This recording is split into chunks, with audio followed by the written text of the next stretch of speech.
হে আমার প্রিয় সন্তান, আমি শিব, সৃষ্টি, স্থিতি আর প্রলয়ের মধ্যে নীরব সত্য। আমি ধ্বংস করি, কিন্তু সেই ধ্বংস নতুন সৃষ্টির পথ খুলে দেয়। তোমরা আমাকে অনেক নামে ডাকো, মহাদেব, নীলকণ্ঠ, আশুতোষ, কিন্তু আমার আসল রূপ তোমাদের হৃদয়ের ভেতরেই বাস করে। হে মানব, ভয় পেও না। জীবনে যা ভাঙছে তা সব শেষ নয়। কখনো কখনো আমি তোমার জীবনে ঝড় পাঠাই, কারণ পুরনো, দুর্বল, মিথ্যে জিনিসগুলো সরিয়ে দিতে হয়।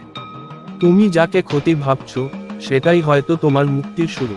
মনে রেখো, আগুন যেমন সোনা পরিশুদ্ধ করে, তেমনি কষ্ট তোমার আত্মাকে শুদ্ধ করে।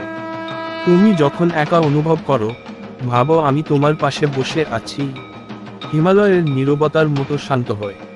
তোমার অশ্রু আমি দেখি, তোমার না বলা কষ্ট আমি শুনি। তুমি যদি সত্য হৃদয়ে আমাকে ডাকো, আমি সাড়া দিই। আমি বড় আচার অনুষ্ঠান চাই না, চাই কেবল তোমার সত্য মন, তোমার সততা। অহংকার ত্যাগ করো। অহংকারী মানুষের সবচেয়ে বড় শত্রু। যখন তুমি ভাবো আমি সব জানি, আমি সব পারি, তখনই তুমি আমার থেকে দূরে সরে যাও। নম্রতা শেখো। যে নত হতে জানে, সেই সত্যিকারের শক্তিশালী। আমি গলায় বিষ ধারণ করেছি, কারণ আমি জানি দায়িত্ব কি।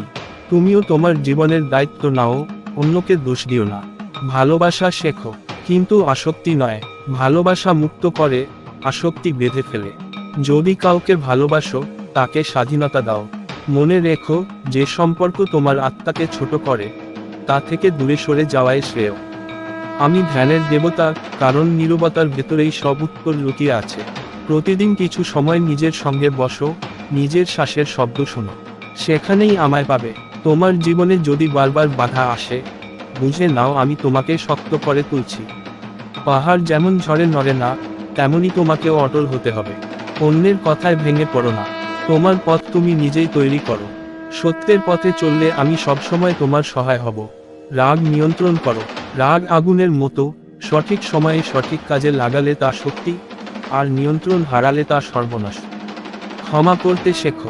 ক্ষমা মানে দুর্বলতা নয়, বরং নিজের মনকে মুক্ত করা। সবশেষে মনে রেখো, আমি দূরে নই। আমি তোমার নিঃশ্বাসে, তোমার সাহসে, তোমার বিবেকে।